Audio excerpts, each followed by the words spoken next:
E chegou o momento da gente ter aí a presença de um profissional aqui da Unimed. Saúde Agora. Estamos recebendo aqui o Dr. Roberto, angiologista e cirurgião vascular. Doutor, boa noite. Prazer em recebê-lo aqui, viu? Prazer é meu. Obrigado pelo convite. Prazer estar aqui. Nós estamos ao vivo aqui, você pode participar conosco através do telefone e também através do WhatsApp. Está aí o telefone 2534-1234 e o nosso WhatsApp é 99141-1048. Hoje nós vamos falar sobre primeiros socorros. Doutor, para a gente entender um pouquinho, né, a importância que é você ter o primeiro socorro. Como é que é feito isso e destacando um pouquinho a importância que é ter essa agilidade para dar o primeiro socorro? O primeiro socorro, por definição, é aquela atenção que a gente dá para o paciente assim que ocorre o evento. Seja ele um trauma ou seja ele um evento clínico, né? E a importância é que esse momento é o crucial para o paciente. Aí é que a gente faz a diferença entre talvez a vida e a morte de um paciente.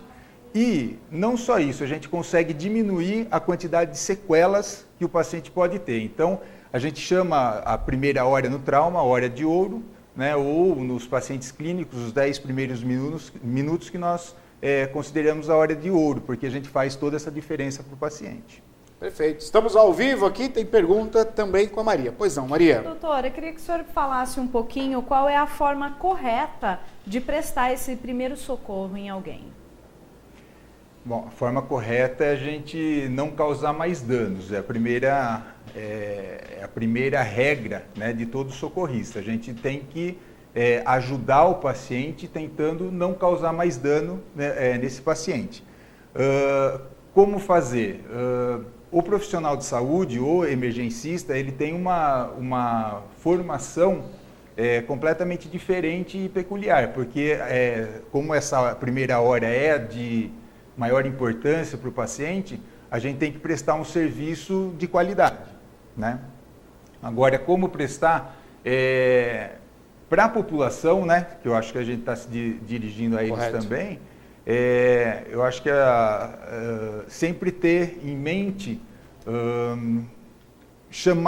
tentar trazer o profissional da área de saúde de emergência o mais rápido possível para perto do paciente que está precisando desse atendimento. Perfeito. A gente conta, né, com os serviços, no caso o SAMU, também o Corpo de Bombeiros, né, que tem o serviço justamente para o pronto atendimento.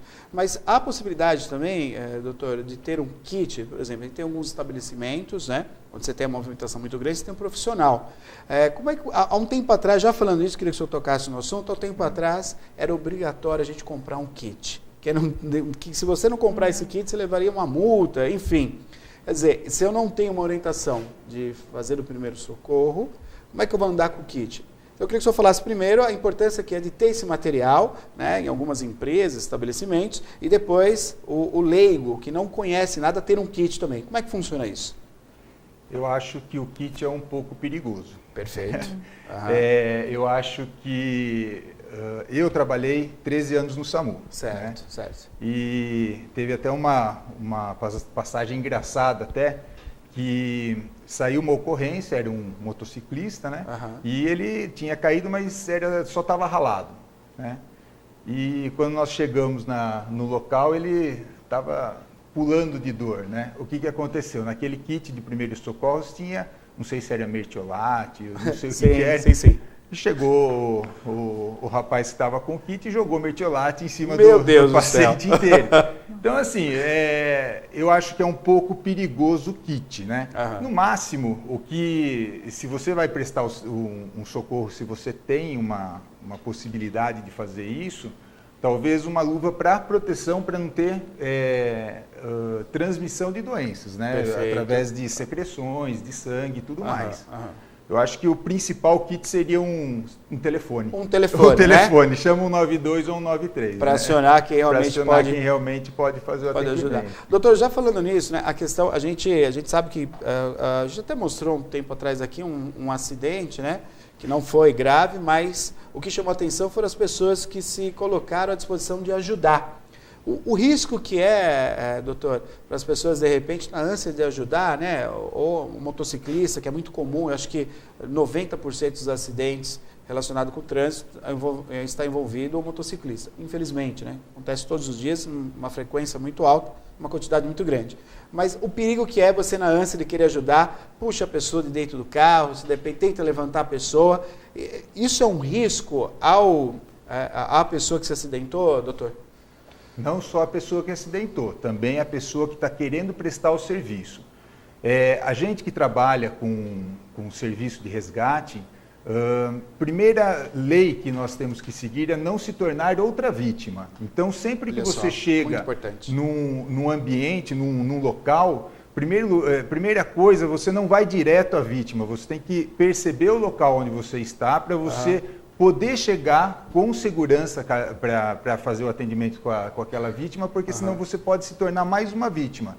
Então, é fato, acidentes de trânsito, por exemplo, capotamento ou mesmo acidente com moto, o paciente não morrer do acidente, mas ele morrer num segundo acidente. Então, dá um exemplo, teve uma moça que se acidentou na estrada para São Pedro e o carro rodou, caiu no barranco, ela saiu desorientada, quando ela saiu, entrou na pista, ela foi atropelada. Puxa vida. Então, o caminhão passou por cima dela e ela acabou morrendo, não do acidente que ela sofreu, mas por falta de noção, ela estava desorientada da noção onde ela estava e ela acabou se envolvendo num segundo acidente e acabou morrendo. Então, aquilo que eu tinha comentado, primeira coisa, se você vai prestar o atendimento, você tem que entender e saber o que você está fazendo, para você não causar mais danos. Então, assim, o paciente sofreu um acidente, você vai tirar ele de dentro do veículo ou do local onde ele sofreu o acidente. Quando você vai puxar ele ou você vai manipular esse paciente de forma errada, você pode causar mais danos. Por exemplo, teve uma fratura de coluna, mas não lesou a medula. Se você não imobilizar a cabeça desse paciente, você mobilizar essa cabeça, aí você pode levar a lesão num segundo episódio, num segundo evento, né? E acabar trazendo mais problema para o paciente. Então, a gente tem que sempre tomar cuidado. Quando a gente vai prestar o atendimento, com a gente, para nós não nos tornarmos outra vítima e não trazer mais danos para o paciente.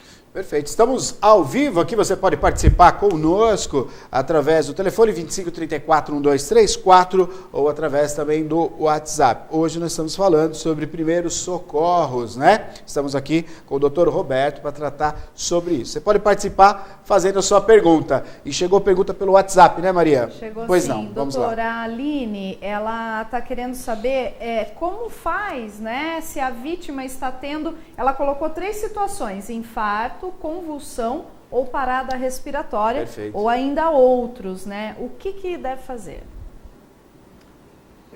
Continuo falando que acho que a melhor situação é chamar a pessoa habilitada, né? No caso de convulsão, né, que seria a mais comum, a mais conhecida seria a convulsão tônico-clônica, que a gente fala, quando o paciente se debate, né? Existem mitos, né? E um dos mitos é que ela vai enrolar a língua, então você tem que segurar a língua com o dedo para que ela não venha se asfixiar. Isso é um mito, isso aí não é não é isso que acontece. E se você colocar o dedo dentro da boca do paciente, capaz de você ficar sem o dedo e ele se asfixiar com o seu dedo. Puxa vida, porque tamanha força. O masseter, ele é o músculo mais potente do corpo. Correto. E quando você tem a convulsão, a crise tônico-clônica, você tem as contrações musculares, a boca também se mexe. E se você tentar colocar o dedo dentro, você pode perder até o dedo. Então, o que tem que ser feito? Quando o paciente tem a crise tônico-clônica, ele produz muita saliva. Então, o ideal é que você deite a vítima de lado, para que a saliva escorra da boca, para que ela não aspire essa saliva, né? E proteja a cabeça dessa vítima para que não fique batendo em locais e machucando a cabeça dessa vítima. Tá? Perfeito. Em relação à parada, assim, hoje é indicado mais você fazer a massagem apenas e não fazer a respiração boca a boca. Tá?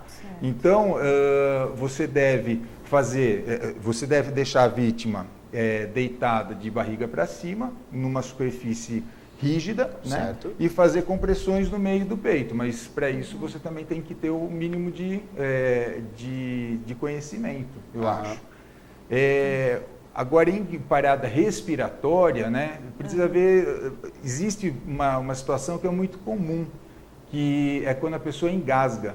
Né? Então, no engasgo, acho que aí sim a população tem como fazer um atendimento um pouco assim, mais rápido, sempre lembrando que tem que chamar o atendimento de pessoas imediatamente. Né? Então, assim, em caso de criança, por exemplo, se afogar com líquido, com leite, a gente pode colocar essa criança de bruços no antebraço e na mão. Né? Ela apoiada aqui, né, doutor? Ela apoiada, a cabeça para cá, baixo. E você fazer pressão na região do dorso dessa criança, que isso pode até salvar a vida de uma criança, né? Porque a primeira coisa que mata é a falta de ar no paciente.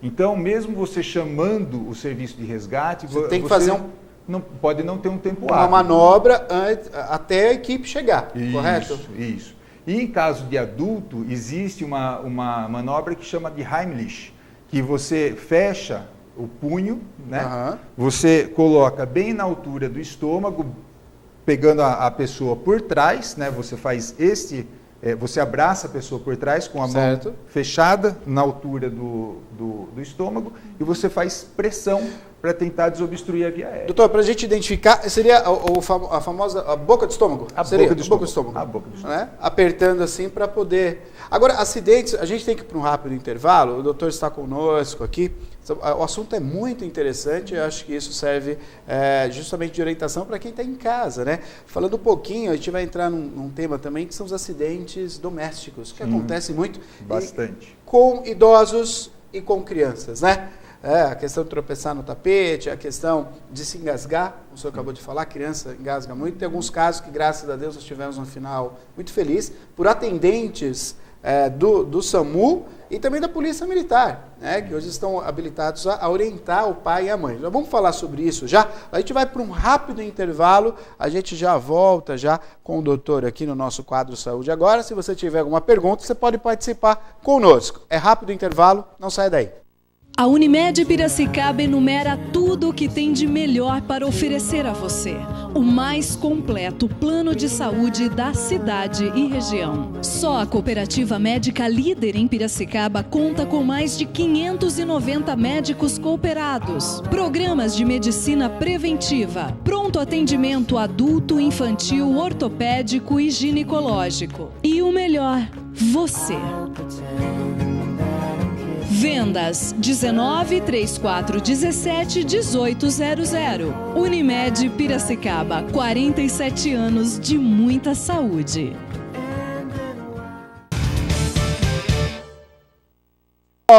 De volta com o programa Piracicaba, nós estamos no quadro Saúde Agora, oferecimento da Unimed Piracicaba. Unimed Piracicaba, que tem aí o espaço físico, né? Você que tem um plano da Unimed conhece muito bem o hospital de ponta, né?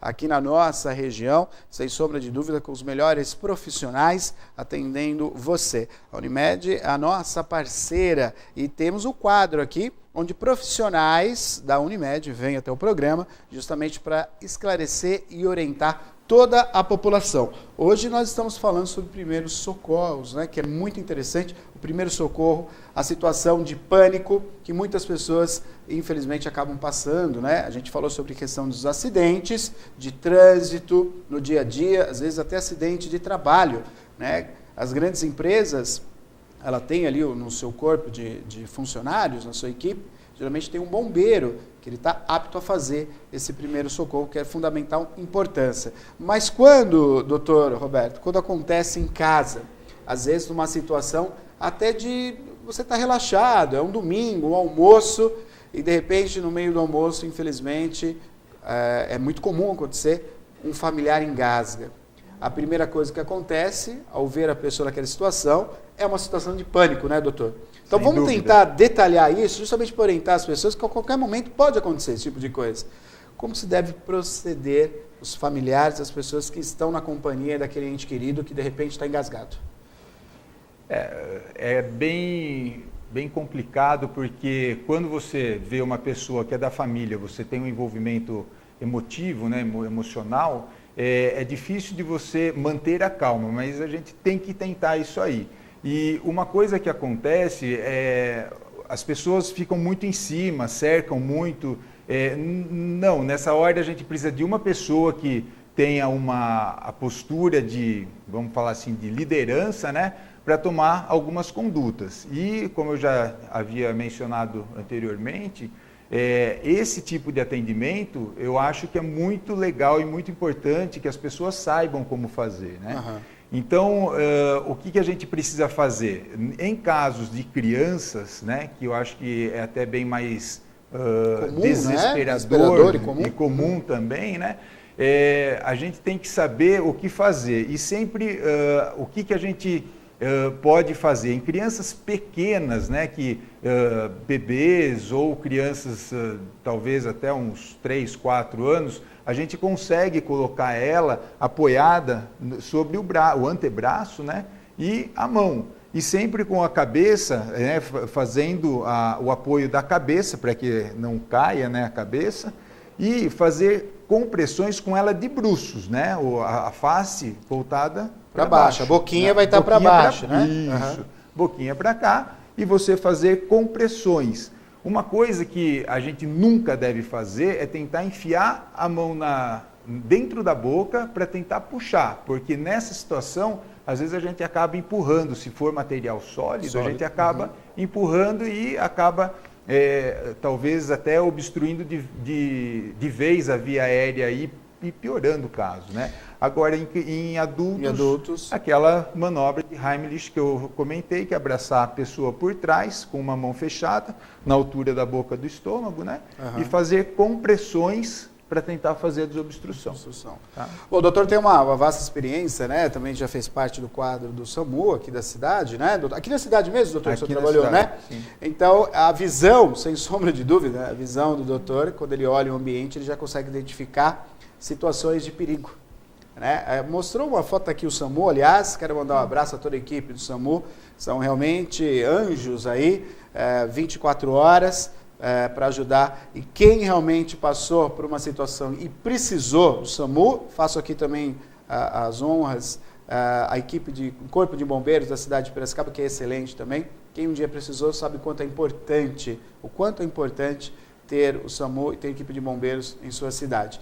Mas o doutor, voltando aqui, o doutor quando olha o ambiente, ele já consegue identificar várias situações, né, que pode vir a causar o acidente. A gente vai usar até como exemplo aqui no estúdio mesmo, daqui a pouquinho eu vou pedir para o Lucas mostrar para a gente usar um exemplo, o doutor vai falar sobre isso. Só que primeiro a participação, nosso programa é ao vivo, está aí o pessoal assistindo pelos 3 canais de TV, mais a internet, e tem a participação então, né, Maria? Pois não? Exatamente, doutor, o senhor está falando justamente de criança pequena, a Aline, o bebê dela tem 6 meses, e ela disse que ele andou engasgando com catarro, nariz congestionado, e foi difícil para ela, né, resolver a situação.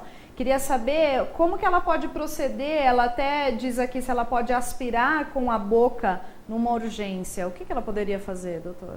Não, a manobra é aquela mesmo que eu falei, aspirar com a boca não é não é ideal, né, doutor? Não é o ideal, okay. Não é o ideal. Então, assim, tudo que venha a obstruir vias aéreas, e no caso da pergunta aí, de vias aéreas de crianças, né, nenês, crianças, é fazer essa manobra de colocá-la de bruços e fazer a compressão, porque com a pressão, com o ar que tem residual dentro do pulmão, isso aí com a compressão você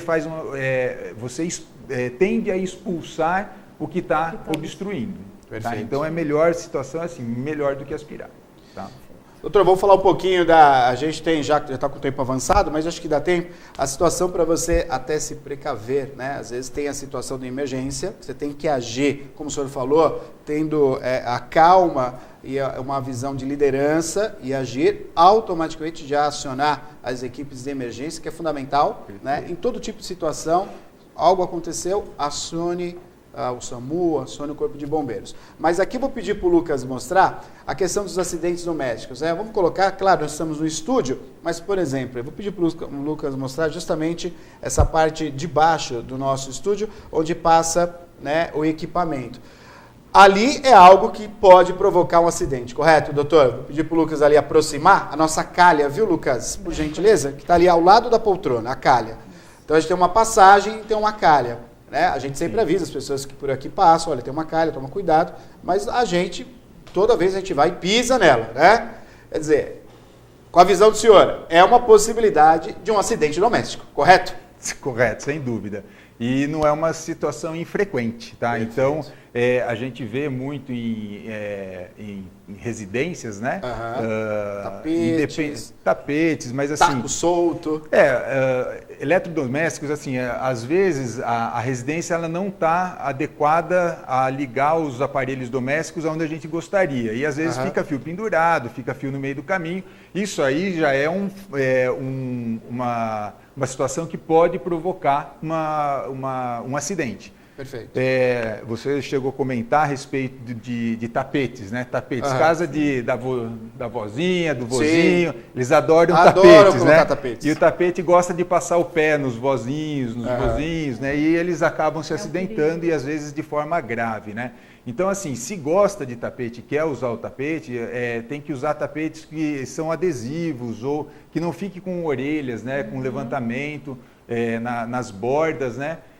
Porque acidentes com idosos, principalmente com objetos no meio, né, da residência, é muito comum. E não só isso, né? Tem as vozinhas, né, que coloca a panela no fogo, esquece, né, e às vezes acaba provocando incêndios até, né? Então, ou até vai mexer na panela, ela pega onde está muito quente, daí acaba virando conteúdo em cima da pessoa ou de, né, outra pessoa e causando queimaduras, né? Então a gente tem que tomar muito cuidado com essas situações. Ter essa visão. No ideal, né? O Dr. Roberto também é professor. Eu já faço o convite aqui, ele voltar aqui novamente, tem mais pontos a serem explorados de orientação para a população, né, doutor? Se eu possa voltar aqui, como professor também, acho que é interessante para a gente estar dando aí as orientações ao nosso público. Quero aproveitar, tem participação, parabenizando, é isso, Maria? Tem sim, olha, o Periquito, doutor, ele diz que cursos de primeiros socorros deveriam ser matéria curricular, desde a infância. O senhor concorda com isso também, né, doutor? Seria o ideal, né? Seria o ideal, né? Concordo, sim. Que às vezes a gente precisa nós temos situações que, se nós tivéssemos pessoas habilitadas, né, no local do acidente, daria para evitar, como eu falei, a morte. Exato. E às vezes sequelas, né, que são graves às vezes, né? Ele até deu um depoimento aqui que ele fez um curso de primeiros socorros brigadista quando trabalhou na Dedini. Foi muito útil, ele socorreu um garoto que engasgou com uma bala. Isso não tem nada a ver com a empresa, é bom destacar, hein? Olha que interessante, né? Ele usou o conhecimento que ele adquiriu na empresa através de um curso e aplicou na casa, ou não sei, acho que foi talvez até na rua, né? Ele conseguiu salvar e o garoto estava engasgado. Muito bom. Tem mais participação, Maria? Tem sim, tem um abraço aqui. Opa, olha, o bacana. amigo Carlos, que está acompanhando, ele pede para mandar um abraço para o doutor, fala que mandar também para a esposa e filhos, fala que é o Carlos que treinou com ele. Obrigado mais uma vez. Muito bom. Eu que agradeço. Obrigado, valeu. Legal. Doutor, quero agradecer a sua participação. Muito obrigado. Espero recebê-lo novamente aqui para a gente orientar todo o público de Piracicaba. Bom, agradeço o convite, agradeço, e se eu tiver outra oportunidade vou vir, sim. Acho que é muito importante, são importantes essas orientações, né? Muito perfeito. Obrigado, muito obrigado, viu? Valeu. Você acompanhou o quadro Saúde, agora oferecimento da Unimed Piracicaba.